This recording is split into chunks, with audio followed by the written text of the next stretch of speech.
Chapter 16, Fliss. There's nothing wrong with Sofia, Bulgaria. It's a great city. I've been here many times before. It boasts beautiful churches and interesting museums and an outdoor book market. However, it is not where I want to be standing at 6 in the evening, hot, sweaty, and harassed, waiting for my baggage at the carousel, when I should be on the Greek island of Ikonos. The only plus point of the situation, I can't blame Daniel, not this time. This one is firmly fate/act of God, parentheses, thanks a lot, God. Is this because of what I said in religious studies class, age 11? I was joking, close parentheses. Although I'd actually like to blame Daniel right now. More specifically, I'd like to kick him. Failing that, I may well kick my baggage trolley. The crowd around the carousel is 5 deep. There are people waiting for luggage from several flights, and no one is in a good mood, least of all my fellow passengers from flight 637 to Ikonos. Not many smiles, not a lot of jolly banter. Sofia, bloody Bulgaria. Years of traveling for work have made me fairly zen about airlines and delays and cock-ups, but I must say this cock-up is of epic proportions. We couldn't just land, wave the poor old lady off to hospital, and then efficiently resume our journey. Oh no. Her luggage needed to be found, and then there was a problem getting a takeoff slot, and then it turned out something had gone wrong with an engine. The upshot is an unscheduled overnight stay in Sofia. We're being put up at the City Heights Hotel, parentheses, not bad. 4 stars, great rooftop bar, as I remember, close parentheses. That's ours, yells Noah for the 51st time. He's tried to claim nearly every black suitcase that has appeared on the carousel, despite the fact that ours has a distinctive red strap and is probably on its way to Belgrade right now. It's not, Noah, I say patiently. Keep looking. A woman steps heavily on my toe, and I'm trying to remember any curse words I know in Bulgarian when my phone bleeps with a text and I pull it out of my pocket. Guess what? We won! All going brilliantly. Ben and I make a fab team, totally happy. Hope you are having a lovely day too. Everything okay? Question mark. L, XXX. I'm so shocked I can't move for a moment. They've won. How the hell did they win? Who's that from? Richard has seen me reading my phone. Is that from Lottie? Yes. I'm too slow off the mark to lie. What does she say? Has she realized she's made a mistake? His face is so eager that I cringe inside. Presumably they did terribly at the quiz. Actually, I hesitate. How do I break this to him? Actually, they won.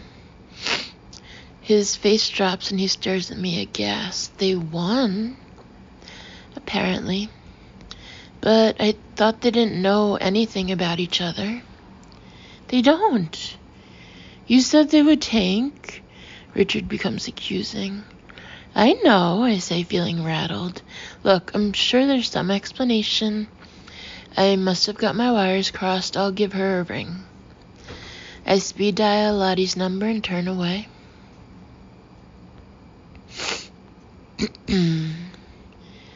Fliss? Even from that one syllable, I can hear how ebullient she is.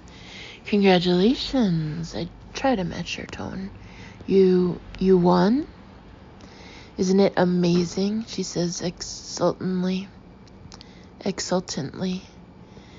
You should have been there, Fliss. We did it in character. We were Dirk and Sally, from that TV show we always used to watch. Right, I say in confusion. Wow. Now we're celebrating. I've just had the most delicious lobster canapes and champagne. And we're going back to the guest house tomorrow. And Ben wrote me a love poem in French.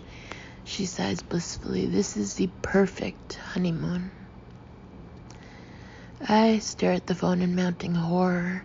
Champagne? French love poetry? The perfect honeymoon? Right, I'm trying to stay calm. That's really surprising. What the fuck has Nico been doing? Has he gone to sleep?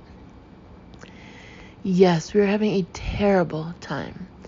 Lottie laughs happily. You wouldn't believe it. We haven't even, done it yet. But somehow that doesn't matter. Her tone softens lovingly. It's as if all the crazy disasters have brought Ben and me closer together. The disasters have brought them closer together. I've brought them closer together? Wonderful. My voice is shrill. That's great. So you made the right decision to marry Ben? 1,000,000 times over, says Lottie ecstatically. Great. Marvelous. I screw up my face, debating how best to proceed. Only, I was just thinking about Richard, wondering how he was doing. Are you in touch with him? Richard? Her vitriolic tone nearly takes my ear off. Why would I be in touch with Richard? He's well out of my life, and I wish I'd never, ever met him. I rub my nose, trying not to look at Richard. I hope he can't hear. Can you believe I was prepared to fly across the Atlantic for him? He would never have made such an effort for me. Never. Her bitterness makes me flinch. He hasn't got a single romantic bone in his body. I'm sure he has, I retort before I can stop myself. He hasn't, she says resolutely. You know what I think? He never loved me at all. He's probably forgotten all about me already. I look at Richard, hot, sweaty, and resolute, and I want to scream. If only she knew.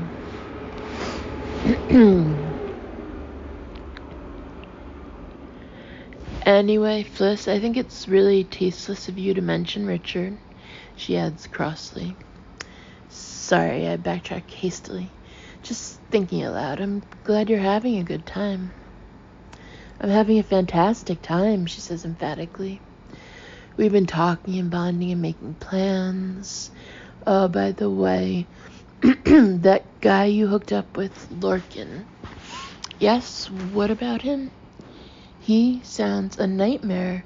You should avoid him. You haven't seen him again, have you?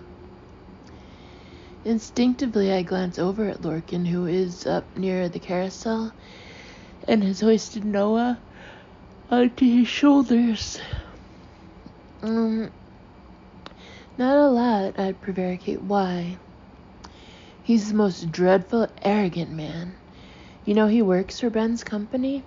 Well, he basically talked Ben's dad into giving him a job there, and now he has a cushy number, and he's taking over everything and trying to control Ben.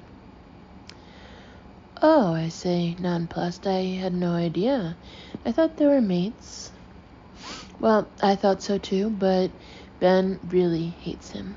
Apparently, he once confiscated Ben's phone in public. Her voice rises indignantly, like some kind of school teacher. Isn't that atrocious? I told Ben he should charge him with harassment, and there's loads of other stuff too. So promise me you won't go and fall for him or anything. I resist the desire to give a hollow, sardonic laugh some chance.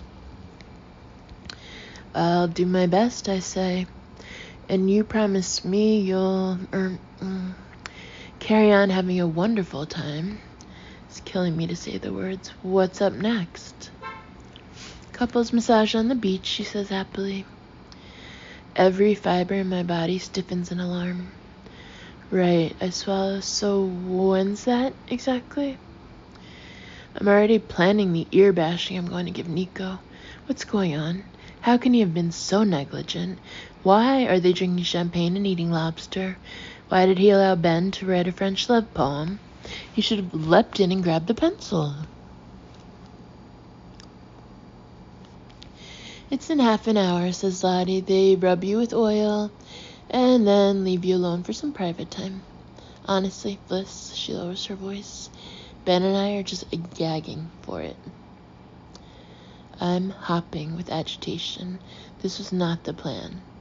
I'm stuck in bloody Sofia, and she and Ben are about to conceive a baby on the beach, whom no doubt they'll christen Beach, and then viciously fight over in the high court when it all falls apart. As soon as I've said goodbye, I speed dial Nico. Well, Richard instantly questions me, what's the situation? The situation is, I'm on top of the situation, I say curtly, as I'm put through to voicemail. Hello, Nico, it's Fliss. We need to talk ASAP. Give me a call. Bye. So what did Lottie say? Demands Richard, as I end the call. Did they win? Apparently so. Bastard, he's breathing heavily. Bastard. What does he know about her that I don't? What's he got that I haven't? Apart from, obviously, the stately home. Richard, stop, I snap in exasperation. It's not a competition.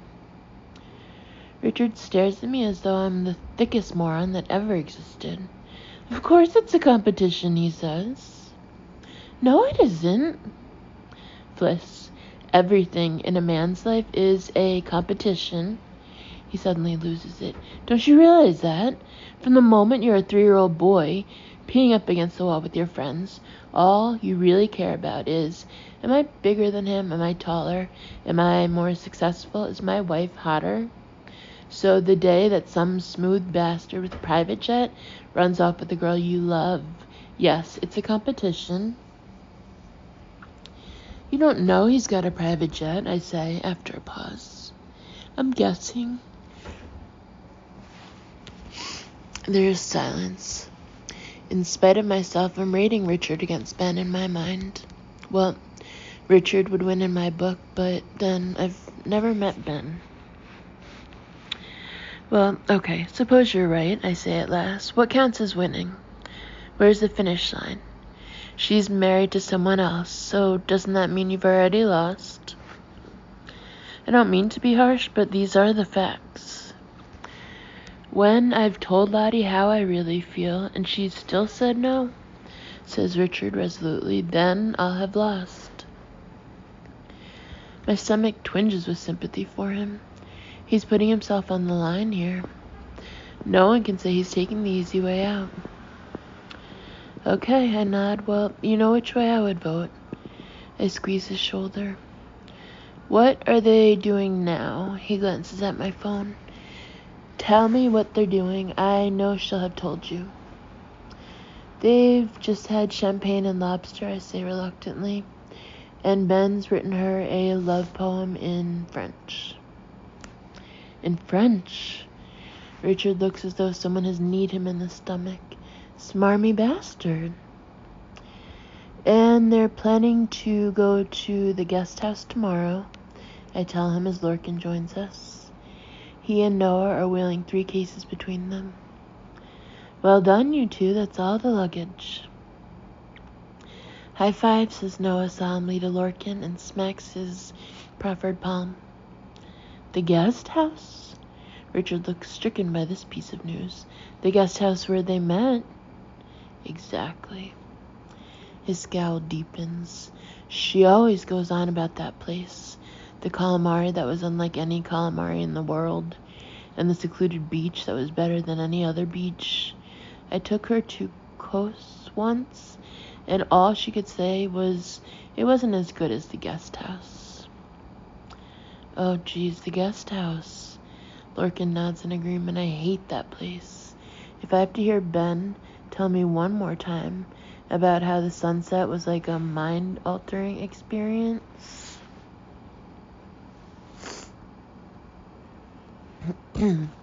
Lottie went on about the sunset too, Richard nods. And how they all used to get up at dawn and do fucking yoga. And the people, the atmosphere. And the sea was the clearest, most turquoise, most perfect sea in existence, I chime in, rolling my eyes. I mean, Get over it. Bloody place, says Lorcan. I wish it had burned down, adds Richard. We all look at each other, immensely cheered. There's nothing like having a common enemy. So we should go, says Lorcan. He proffers the handle of my wheelie case, and I'm about to take it when my phone rings. I check the ID. It's Nico. At last. Nico, where have you been? Fliss, I know what you are thinking, and I am mortified. As he launches into some long, rambling apology, I cut him off. We haven't got time for all that. They're about to get it together on the beach. You need to move fast. Listen.